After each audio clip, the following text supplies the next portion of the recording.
Assalamualaikum warahmatullahi wabarakatuh. Selamat pagi anak-anak semuanya. Salam sehat dan selalu semangat dalam hal belajar walaupun kita tidak pernah bertemu. Baik anak-anak, pada pagi hari ini kita akan belajar mengenai SPDP, yaitu tentang patung. Tentunya anak-anak pernah melihat patung yang pernah anak-anak lihat pada saat di TK, mungkin ada patung binatang, kemudian pada saat ke Surabaya ada Tugu Pahlawan dan sebagainya. Nah, anak-anak, patung itu merupakan salah satu karya seni 3 dimensi.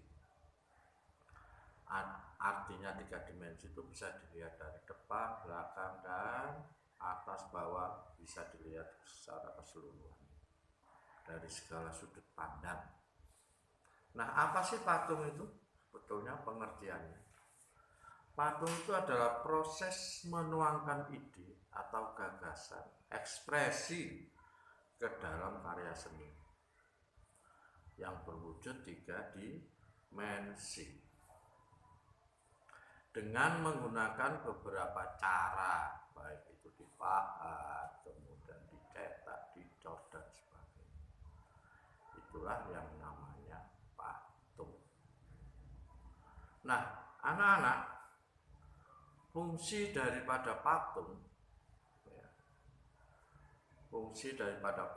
itu sendiri adalah satu, yaitu mengenang kejadian atau peristiwa yang pernah ada. Misalkan aja untuk memperingati terjadinya perang di Surabaya, pada saat itu dibangunlah monumen atau patung Tugu Pahlawan untuk mengenang pahlawan Jenderal Sudirman. Dibuatlah patung Jenderal Sudirman itu untuk mengenang jasa-jasa atau peristiwa-peristiwa yang pernah terjadi.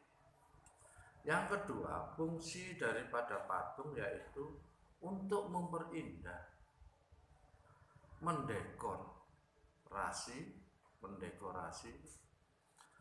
tempat ataupun ruangan sehingga lebih indah. Jadi fungsi patung di sini adalah untuk memperindah ruangan atau artistik ruangan.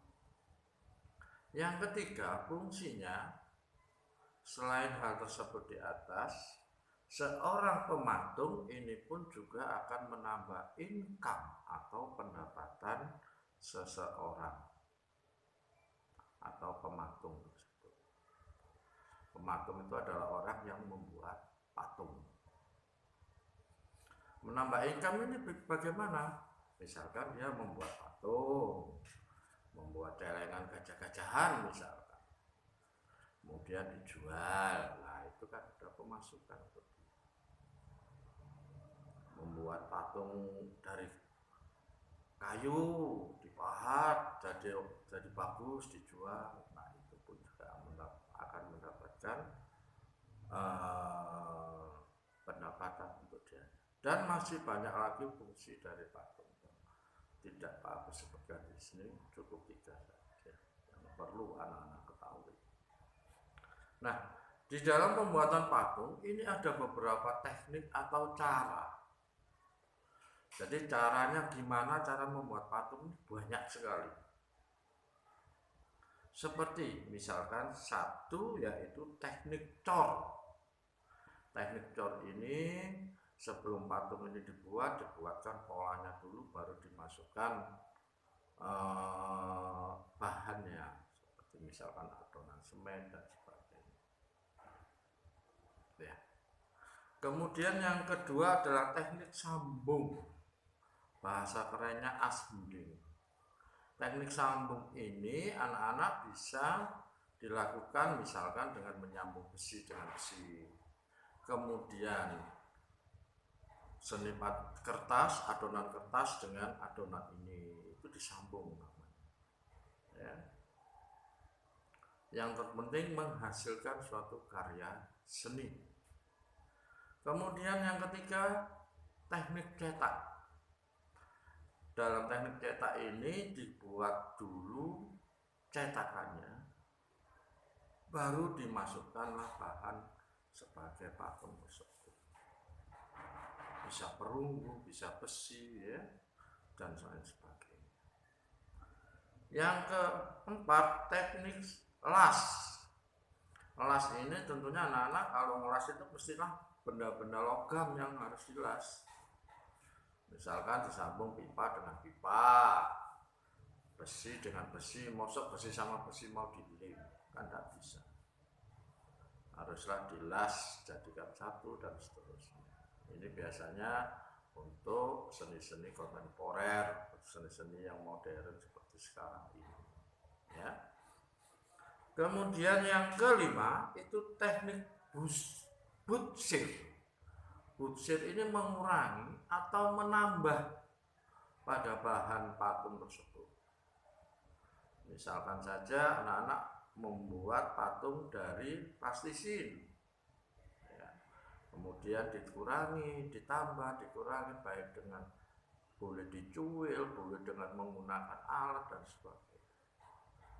Ya, misalkan aja ada seorang pematung membuat patung dari tanah liat, nah, seperti itu dikurangi dan sebagainya. Itu teknik butsir. Yang terakhir adalah teknik pahat. Teknik pahat ini biasanya untuk benda-benda yang lebih keras seperti kayu, batu. Dan dalam pahat ini tentunya menggunakan alat yang namanya pahat, kemudian palu, ya, untuk memukul pahatnya tersebut yang sesuai dengan keinginannya. Kemudian diperhalus lagi dan seterusnya, jadilah patung yang diinginkan oleh pematung tersebut. Itulah anak-anak teknik-teknik, ada 6 teknik dalam pembuatan patung. Nah, bahan-bahan apa saja yang bisa dibuat patung? Banyak anak-anak di alam ini. Contoh, kayu, kemudian tanah liat, itu pun juga bisa dibuat patung. Anak mungkin juga pernah membuat di rumah. Kemudian logam ini bisa besi, perunggu, emas, perak dan sebagainya. Ya. Kemudian ada adonan semen, gips, ya, ini dipakai untuk teknik cetak, ya, dan sebagainya. Kemudian yang paling sering anak-anak lakukan adalah dengan plastisin, dengan sabun, ataupun dengan benda-benda yang sederhana tetapi bisa menghasilkan karya seni yang baik. Atau bahan-bahan bekas, misalkan aja kardus, kemudian kertas, dibuat bubur kertas, kemudian disambung-sambung dan seterusnya, jadilah patung. Nah, itulah anak-anak mengenai patung. Silakan anak-anak dicatat, kemudian dibaca,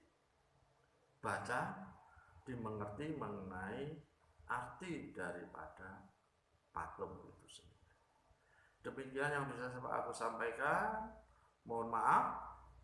Pak Agus akhiri. Assalamualaikum warahmatullahi wabarakatuh.